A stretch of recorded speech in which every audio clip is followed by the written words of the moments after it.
Em Gênesis capítulo 22, do versículo 1 ao versículo 19, está o texto que estaremos refletindo. Temos refletido nos cultos deste mês de abril, no livro de Gênesis. O Senhor tem orientado, os pastores da igreja e seminaristas também estão pregando, e em cada texto nós temos aprendido com as histórias do povo de Deus acerca de erros que não devem ser repetidos e de acertos que têm que ser observados e cumpridos. No texto, que é um texto muito conhecido, nós leremos juntos a palavra do Senhor, 22, do 1 até o 19. Se você puder, leia em voz alta, me acompanhe nessa leitura. Quem está em casa, faça essa leitura também. É bom a gente ler, mas às vezes é bom a gente ler em voz alta para ouvir. Porque nem sempre nós ouvimos. Às vezes vamos lendo e a mente vai trabalhando em tantas coisas. Leia e escute o que a palavra de Deus diz. Vamos ler juntos? Depois dessas coisas, Deus pôs Abraão à prova e lhe disse: Abraão, este lhe respondeu: eis-me aqui. Deus continuou: pegue o seu filho, seu único filho Isaque, a quem você ama, e vá à terra de Moriá. Ali ofereça-o em holocausto sobre um dos montes que eu lhe mostrar. Na manhã seguinte, Abraão levantou-se de madrugada e, tendo preparado o seu jumento, levou consigo 2 dos seus servos e Isaque, seu filho. Rachou lenha para o holocausto e foi para o lugar que Deus lhe havia indicado. No terceiro dia, Abraão ergueu os olhos e viu o lugar de longe. Então disse aos servos: esperem aqui com o jumento. Eu e o rapaz iremos até lá, e depois de termos adorado, voltaremos para junto de vocês. Abraão pegou a lenha do holocausto e o colocou sobre Isaque, o seu filho. Ele, por sua vez, levava nas mãos o fogo e a faca. Assim os dois caminhavam juntos. Isaque rompeu o silêncio e disse a Abraão, seu pai: meu pai. Abraão respondeu: eis-me aqui, meu filho. Isaque perguntou: eis aqui o fogo e a lenha, mas onde está o cordeiro para o holocausto? Abraão respondeu: Deus proverá para si o cordeiro para o holocausto, meu filho. E os dois seguiam juntos.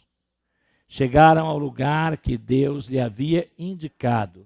Ali Abraão levou um altar, arrumou a lenha sobre ele, amarrou Isaque, seu filho, e o deitou no altar em cima da lenha. E estendendo a mão, pegou a faca para sacrificar o seu filho. Mas do céu, o anjo do Senhor o chamou: Abraão, Abraão. Ele respondeu: eis-me aqui. Então lhe disse: não estenda a mão sobre o menino e não faça nada a ele, pois agora sei que você teme a Deus, porque não me negou o seu filho, o seu único filho. Abraão ergueu os olhos e viu atrás de si um carneiro preso pelos chifres entre os arbustos. Abraão pegou o carneiro e o ofereceu em holocausto em lugar de seu filho. E Abraão deu àquele lugar o nome de O Senhor Proverá, pois disse: até o dia de hoje, no monte do Senhor se proverá.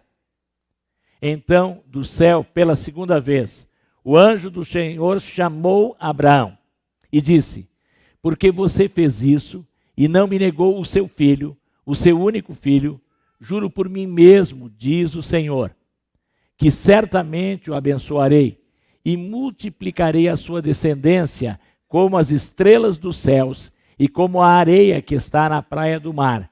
Sua descendência tomará posse das cidades dos seus inimigos. Na sua descendência serão benditas todas as nações da terra, porque você obedeceu a minha voz. Então Abraão voltou para onde estavam os seus servos e juntos foram para Berseba, onde fixou residência. Oremos. Pai querido, obrigado por tua palavra viva e eficaz, que pelo poder do teu Espírito Santo ela torne-se clara para todos e pelo poder deste mesmo Espírito tenhamos condições de aplicá-la a partir de hoje em nossas vidas. Em nome de Jesus oramos. Amém. Quero pensar sobre a fé verdadeira, refletida em 3 atitudes. Vamos entender melhor esta narrativa. Abraão é provado. Começa assim o texto. Deus põe Abraão, ou Deus pôs Abraão à prova. Algumas versões usam no lugar de prova a expressão tentação. Originalmente, essa palavra é a mesma, que é usado no sentido de tentação e de prova. Mas Tiago fala que Deus não tenta ninguém. Então, a palavra pode ser a mesma, mas sentidos diferentes. Quando algo que não vem de Deus vem para derrotar e derrubar, nós podemos dizer que isso é uma tentação porque quer nos derrubar. Quando Deus está por trás daquele que aparentemente é um mal ou um desafio, nós entendemos que isso é um teste, é uma prova, que ao ser vencida nos aprova. Tiago também fala isso. Nós temos que estar alegres quando temos muitas dessas provações e desses testes. Mas por que Deus nos testa? Quem é professor ou professora aqui? Levanta a mão. Muito bem. O pessoal está com vergonha, né? Professor tem vergonha hoje de levantar a mão. Mas antigamente foi uma profissão mais assim, né? Hoje o pessoal até levanta devagarzinho.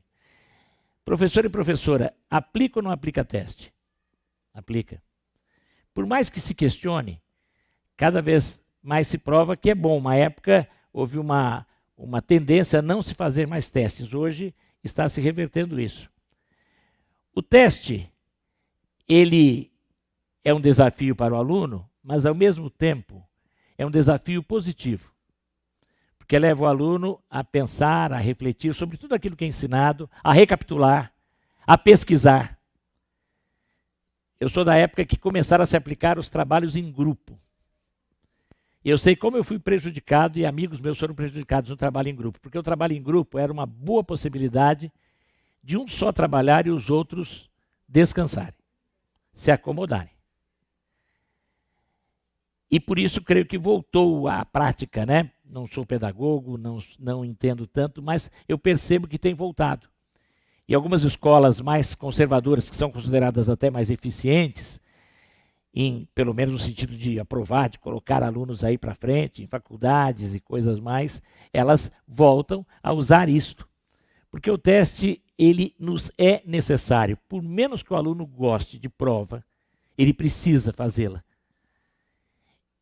Quando há o teste, o professor que já explicou tudo antes, ele deixa o aluno e por vezes ele fica quieto.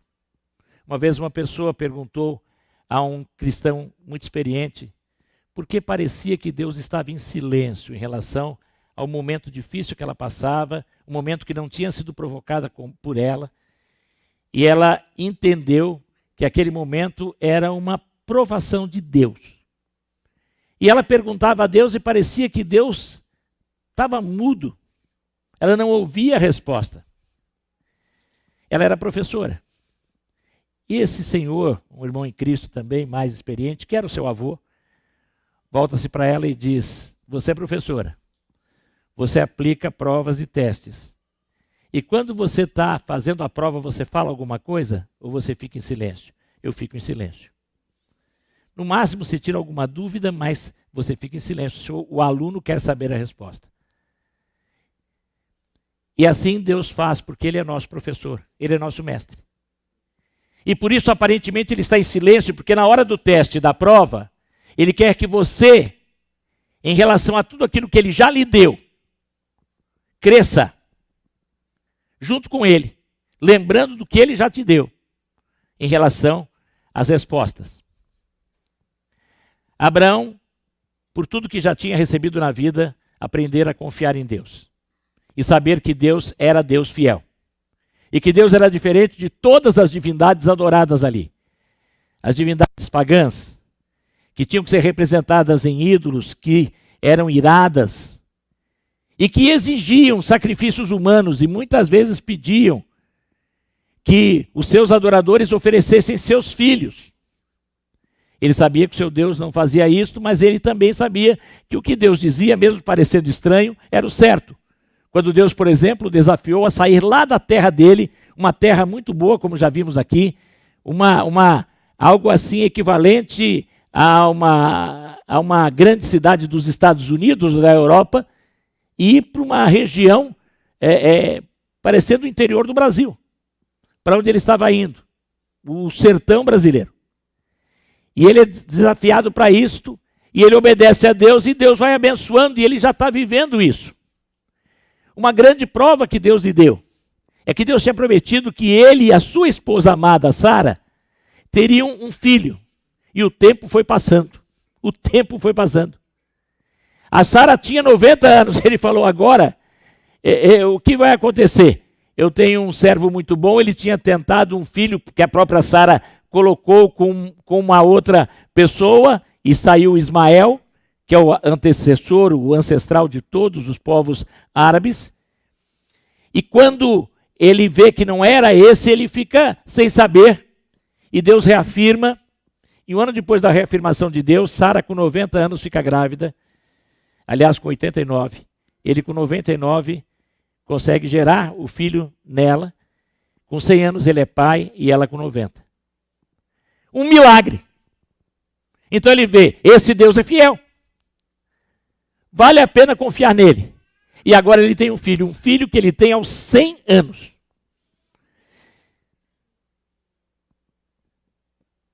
Vamos falar a verdade?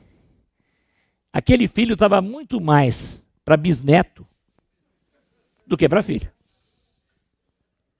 Eu imagino como Abraão ficou meio abobalhado. Abraão deve ter ido brincar. E descobriram, fazendo pesquisas arqueológicas na região ali toda, em toda aquela área ali que pega Mesopotâmia, Egito, e passa por ali também, pela região onde está hoje Israel, era Canaã, e descobriram brinquedos de crianças, brinquedinhos de crianças, bonequinhas, assim, coisinhas feitas de madeira, lembrando camelinhos, burrinhos. Então as crianças brincavam, porque a criança sempre brincou. E tinham brinquedinhos. Eu imagino que Abraão foi brincar com o seu filhinho bisnetinho. Eu imagino Abraão com ele ali. E Abraão começa a ver aquele menino se torna o centro da vida de Abraão. Um filho já é o centro, agora um filho que vem dessa forma é muito mais. E aí, Abraão, que sabia quando Deus falava com ele, Abraão lhe diz, Abraão estava acostumado. Opa, o que Deus tem agora de novidade? Sempre Deus tinha bênçãos, desafios mais bênçãos. Pegue o seu filho, o seu único filho, aquele que você teve aos 100 anos e que você está amando de paixão. Pega esse menino, essa criança, isso que é sua vida agora, e vá até a terra de Moriá. Uma terra que ficava quase 80 quilômetros, que na época era muito tempo. São 2 dias e meio de viagem. E para chegar na montanha, mais metade do dia. E ali você vai oferecê-lo em holocausto. Significava que ele ia matar o filho, ia queimar o filho, até não sobrar, só sobrar a cinza. Porque o holocausto era a queima inteira do que era sacrificado. Não era para sobrar nada. Meu Senhor, meu Deus, eu imagino. É que a gente lê tanto essa história, mas eu fiquei uma ocasião pensando, e quando eu estava lendo, eu pedi para Deus.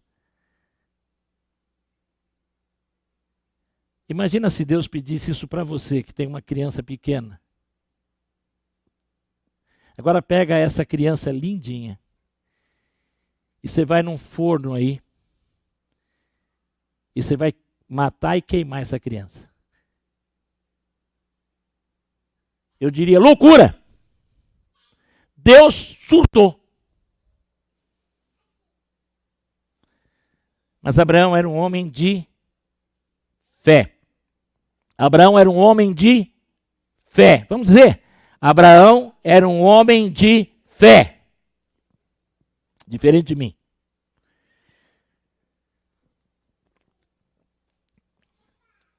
E Abraão vai. Esse filho Isaque, a quem você ama, e vai até a terra de Moriá. Abraão levantou-se de madrugada. Ele recebeu talvez essa revelação à noite. Eles dormiam cedo. E logo nas primeiras horas do dia, quando ele se levanta e começa a arrumar as coisas, provavelmente Sara perguntou, o que você vai fazer? Ele falou, tem uma viagem para fazer. Mas e aí eu vou levar o Isaque? E o Isaque já era adolescente. E Abraão já estava com 112 ou 115 anos. E chamou 2 dos funcionários, dos escravos dele, bons, de confiança, arrumem animal. E provavelmente pelas 3 horas da manhã ele sai. E eu acredito que em menos de 6 ou 7 horas ele estava cumprindo a ordem louca ao meu sentimento, ao meu olhar louca de Deus. Mas a Bíblia diz que Deus, aos olhos do homem, é louco. Eu e você não conseguimos entender Deus e não tente entender Deus. Agora creia em Deus porque Ele é bom, porque Ele te ama, porque Ele tem abençoado você, porque senão você não estaria aqui. Porque Jesus Cristo é a maior realidade do mundo, senão você não estaria aqui. Porque esse livro, a Bíblia, é provado e comprovado. E é interessante, há uma outra grande religião que usa um outro livro, que eles dizem que foi uma revelação posterior, mas que usa muita coisa da Bíblia. E esse outro livro conta a mesma história, só muda o personagem. Só muda quem é. No lugar de Isaac, coloca outro. Nós vamos falar daqui a pouco sobre isso. Mas isso é uma comprovação de que essa história é real. E que ela corria naqueles tempos, desde tempos imemoriais. Antes dela ser grafada, ela vinha pela tradição oral. E quando Deus levanta Moisés para escrever os primeiros livros da Bíblia, aquilo tudo é confirmado e o Espírito Santo completa aquela história para Moisés. E quando eles estão indo, estão caminhando com a lenha do holocausto, Isaac levando o fogo. Por que levava o fogo? Porque não era muito fácil fazer fogo. Não era todo lugar que tinha material para se fazer fogo. Então ele já levava. Era comum carregar o fogo. E ele leva, talvez, o tição, ele ia alimentando e ele vai andando. Eles estavam em silêncio. Eu imagino Abraão andando 2 dias calado. Porque dentro do coração, apesar da fé de Abraão, havia angústia. Meu irmão e minha irmã, na hora da provação, você não está isento de ter angústia. Isso não é pecado. Agora você não pode ter dúvida e você não pode deixar de caminhar, mesmo que você não tenha nem o que falar. E Abraão não tinha o que falar. E o texto diz que Isaque, no versículo 7, rompeu o silêncio. Um silêncio que eu poderia dizer sepulcral. Um silêncio de morte. E era. Abraão não falava, provavelmente os servos também não. Isaque aí rompe. Aí Isaque fala, pai, eu estou vendo tudo aqui preparado, cadê o cordeiro? Abraão não dá explicação para Isaque e fala o quê? Deus proverá. Deus proverá. Deus é o Deus que provê. O Deus em que eu creio é o Deus que provê. Mas Ele provê na hora certa e da forma certa. Deus não tem que prover antes. Deus não tem que preparar antes. Deus não tem que colocar o GPS na minha mão. Deus não tem que me revelar o futuro. Eu tenho que caminhar na fé. De acordo com a orientação dEle, hoje eu tenho a palavra dEle. Viva na minha mão. E eu tenho que caminhar, olhando para Ele. E dessa maneira os dois seguem juntos, e quando chega no lugar alto, Moriá, ali Abraão edificou um altar, arrumou a lenha. E nessa hora eu não sei o que acontece, é a hora mais dura. Abraão deu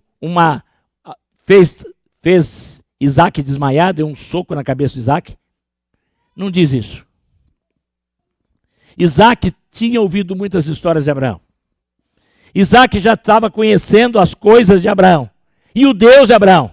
E Isaac cria naquele Deus. E eu acredito que Isaac se submeteu à orientação do pai. Filho, até agora, o que eu estou entendendo é que você é o sacrifício. E é você que vai morrer. Mas eu creio em Deus.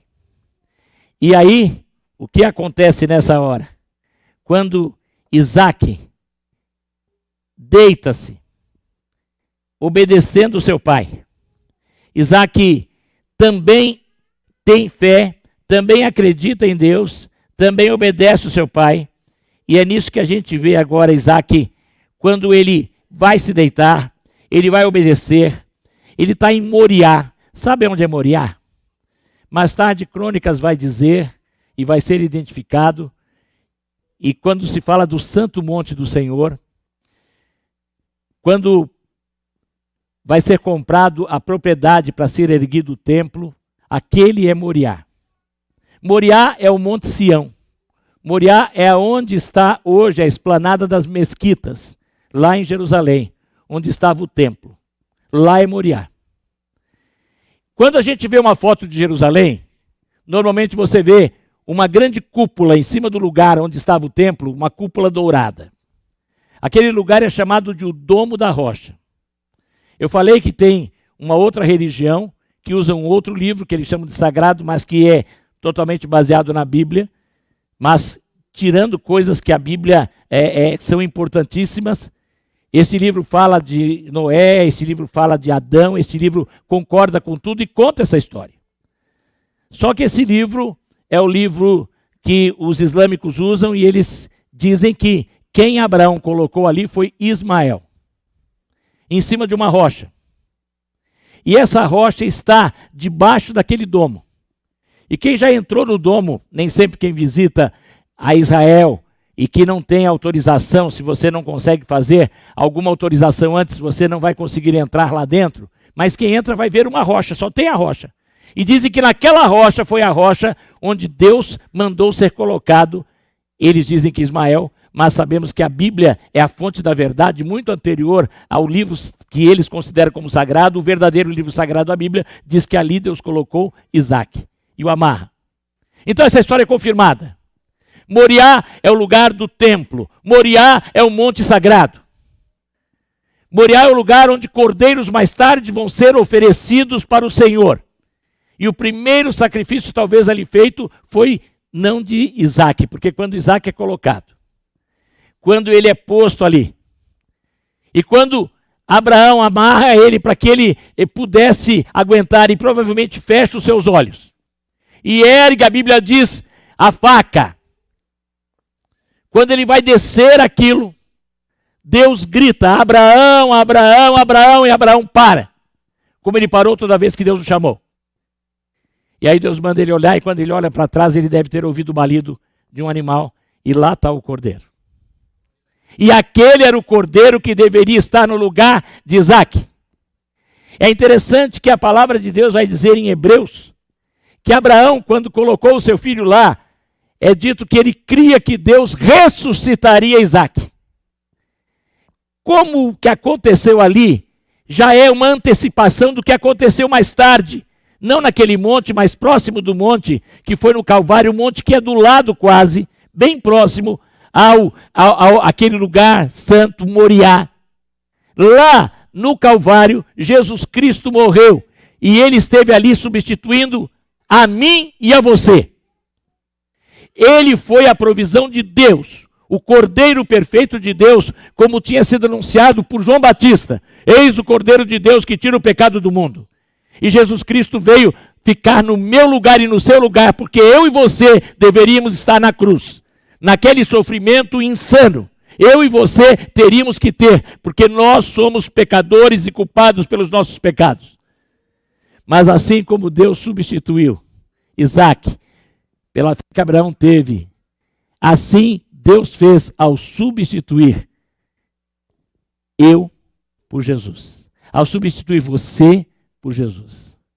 Jeová Jiré, Deus proveu a sua salvação na substituição. Deus proveu a minha salvação na substituição. Eu teria que estar sendo o sacrifício, Jesus foi sacrificado no meu lugar. Jesus foi sacrificado no seu lugar. Vamos dizer isso? Vamos dizer, coloque assim a mão no peito e aliás, para cima diz, Jesus foi sacrificado no meu lugar. Ele me substituiu naquela morte terrível. Aleluia. Se você crê nisso, é aleluia. Se você não crê, você tem que crer. Porque só pelo sacrifício de Jesus é que a salvação é garantida, que o perdão é garantido, que você não estará sob a condenação do inferno. Temos aqui 3 princípios de uma fé verdadeira. A fé que Abraão teve foi uma fé verdadeira. E os 3 princípios que nós encontramos aqui são princípios que têm que ser características de quem tem fé verdadeira ou quer exercer uma verdadeira fé. Em primeiro lugar, a fé de Abraão o levou a obedecer. Tiago, inclusive, vai dizer depois que Abraão mostra a sua fé pela obra dele, pela obediência. Fé verdadeira leva à obediência. Não adianta você dizer, eu acredito. O seu pai te dá uma ordem, o seu pai lhe dá uma orientação, e ele pergunta, você acredita no meu conselho, meu filho? E você diz, eu acredito. E quando o pai não está perto, você faz totalmente o contrário. Você está dizendo que seu pai é mentiroso. Você está dizendo que ele não merece crédito. Uma fé de verdade me leva a obedecer a Deus, que agora se revela a mim, não por visões e sonhos, mas pela palavra, pela Bíblia Sagrada. Uma fé verdadeira me leva a todos os dias querer ouvir a orientação deste Deus, abrindo essa palavra. Não apenas ouvindo nos domingos, mas a cada dia, consultando e pedindo que Ele me fale e estudando a palavra, para ouvir a sua voz. Obediência, que significa submissão. Porque quem obedece se submete. Quem obedece está se colocando debaixo da autoridade de alguém. Estar debaixo da autoridade de Deus é estar debaixo da obediência. Isso é submissão de verdade. E o resultado disso é que há recompensa. Abraão foi recompensado pela sua fé. Abraão foi recompensado pela experiência que ele teve com Deus.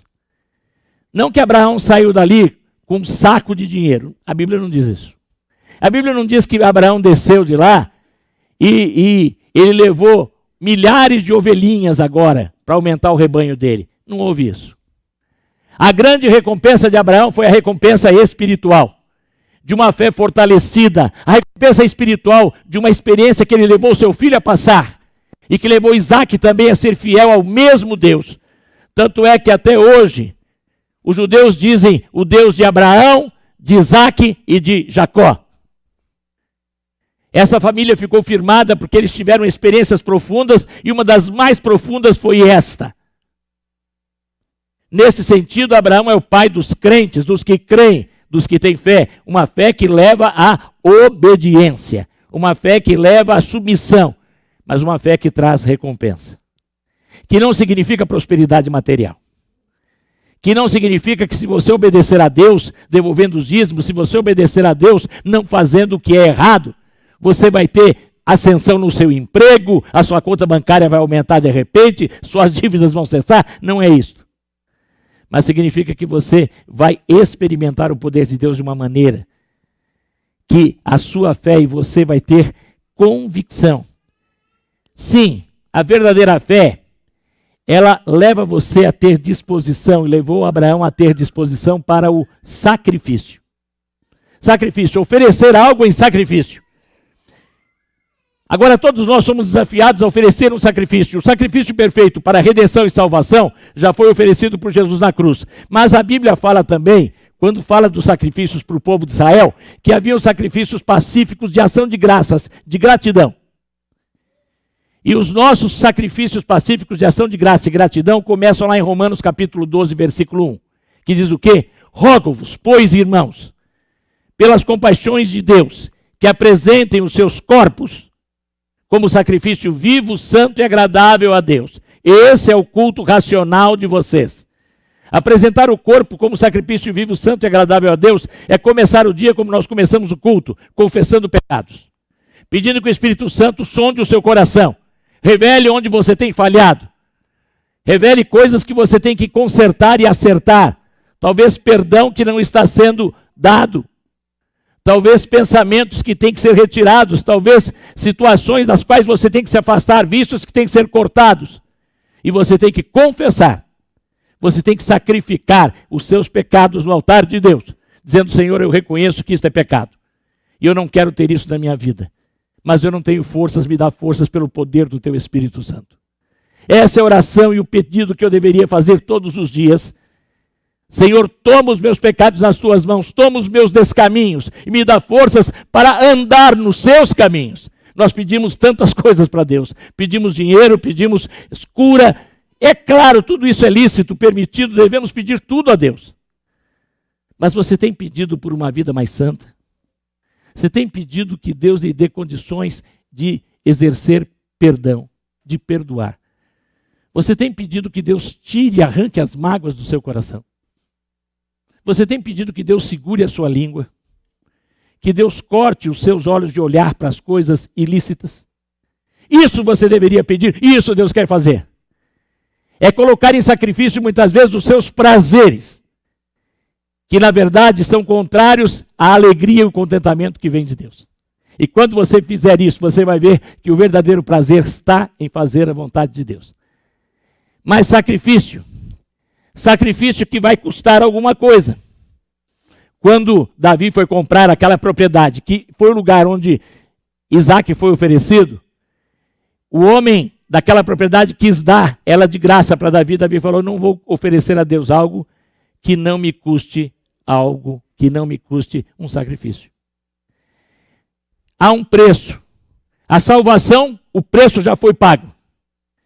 E ninguém mais faz nada para ser salvo. Nada. Por isso, depois de salvo, eu estou salvo e minha salvação é garantida. Mas eu posso perder a alegria da salvação. Eu posso, mesmo salvo, ter momentos de tristeza, de angústias. E muitas vezes não pela provação, mas porque eu estou cedendo à tentação. E nesse sentido eu tenho que estar me dispondo a pedir a Deus, queime o que não serve em mim. Queime como um holocausto, que não sobre nada. Isso é verdadeira consagração, que tem que ser feita diariamente. E o que vai acontecer? Depois disso você vai ter amadurecimento. À medida que eu vou me consagrando, à medida que eu vou me oferecendo a minha vida no altar do Senhor, eu vou amadurecendo como a fé de Abraão foi amadurecida. E finalmente, a verdadeira fé é caracterizada por confiança absoluta. Confiança absoluta. O que aconteceu? Abraão tinha convicção. Não era aquela fé de dizer assim, eu acho que é isso que Deus está querendo. De vez em quando eu pergunto para alguém, você tem certeza que vai para o céu depois da sua morte? Eu já vi pessoas dizendo assim, eu acho que sim. Mas Jesus é Ele que promete a salvação eterna para quem nele crê. E disso você não pode ter dúvida se você um dia entregou sua vida a Jesus. Ah, mas eu olho para a minha vida e tem tanta coisa errada. Isso é muito bom. Porque é sinal de que o Espírito Santo está mostrando para você as coisas erradas. E é hora de você dizer, eu agradeço, porque muitas vezes você vai se acomodar, deixa eu consertar essas coisas para depois eu ter certeza. Você nunca vai ter certeza. Conversei com um homem idoso que praticava uma religião que dizia que a pessoa tinha que voltar várias vezes nessa vida. Porque uma vez só não dava para fazer tudo. Aí tinha que voltar e voltar. Eu falei, quantas vezes você já voltou? Ele falou, não sei. Eu falei, agora quando você tiver, ele já era velhinho.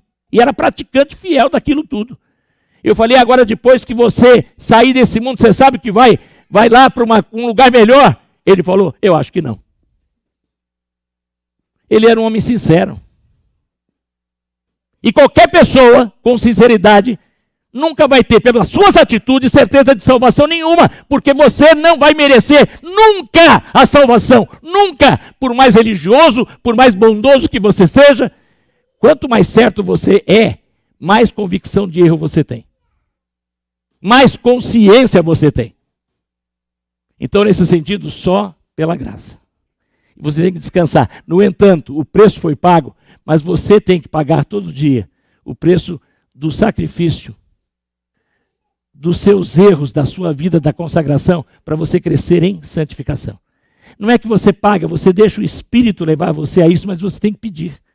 Você tem que olhar, você tem que ouvir, para saber no que tem que mexer e no que tem que consertar.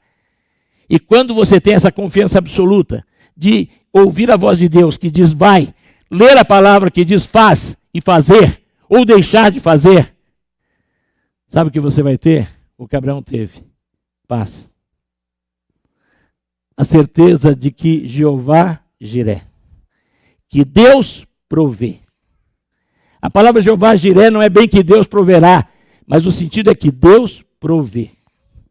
Você pode dizer que você crê que Jeová Jiré? Se você crê, diga comigo: Jeová Jiré. Deus provê. Tudo que eu preciso, tudo que eu não consigo, tudo que é da vontade dele, no tempo dele. Jeová Jiré, Deus provê. Aleluia. Glória a ele. Enquanto o grupo vai subir à frente para nos conduzir em mais uma canção, eu peço que você esteja falando com Deus agora, e se você puder, feche os seus olhos. E você que ainda não tem certeza da sua salvação eterna, você que ainda não aceitou o sacrifício de Jesus e não disse assim: sim, Jesus, eu nunca vou conseguir te agradar, mas eu creio que o Senhor pagou o preço. E eu quero que o Senhor viva em mim. Eu declaro que sou pecador, mas que o Senhor me perdoou na cruz. E eu quero que o Senhor viva no meu coração, porque o Senhor ressuscitou e está vivo. E se você nunca fez isso e quer fazer agora, ore comigo dizendo: Senhor Jesus, diga no seu coração: eu sei que sou pecador ou pecadora, mas eu creio que o Senhor lá na cruz pagou o preço dos meus pecados. Eu creio que o Senhor me substituiu. Eu deveria estar sofrendo o sofrimento eterno, mas o Senhor sofreu aquela morte terrível que eu não consigo entender no meu lugar. Eu creio. Eu creio, Jesus, que o Senhor ressuscitou e está vivo, e eu te convido a entrar na minha vida e viver nela para sempre. Amém. Ainda estamos de olhos fechados. Quem nunca tinha feito uma oração como essa e fez nessa noite, ou quer fazer, se está em casa, vá embaixo da descrição do link, ou entre no chat e fala: eu estou orando, eu quero entregar minha vida, eu quero compreender mais. Você está aqui, alguém aqui fez esta oração comigo? Levante a mão. Alguém gostaria de fazer? Deus abençoe a irmã que confirma. Alguém fez esta oração ou quer fazer? Levante a mão. Para Deus, não para mim, não para a igreja, para Deus.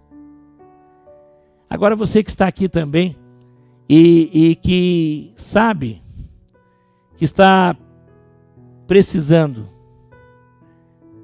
ter forças para exercer esta fé verdadeira. Uma fé que leva à obediência, que leva à submissão, que leva à disposição ao sacrifício, consagração. Uma fé que é expressão de confiança absoluta. Se você quer ter a recompensa do amadurecimento e da paz, eu peço que você fique em pé agora. Aonde você está? Mesmo de olhos fechados. Pai querido, tu vês irmãos e irmãs que se colocam na tua presença e que estão buscando a fé como Abraão teve. crescer na fé. Eu sei que tem a fé salvadora, mas querem ter a fé que os leve a uma vida de obediência, submissão absoluta, a uma vida de consagração, de disposição ao sacrifício. Ó Pai bendito, que agora pelo poder do Teu Espírito, isso já começa a ser operado em cada coração. Eu também me coloco assim e peço que o Senhor faça isso em mim. E em cada outro irmão, mesmo aqueles que não se levantaram, mas que sentem o mesmo desejo. Mas que todos saiamos com a paz, a certeza plena que o Senhor ouve e responde às orações. Em nome de Jesus, amém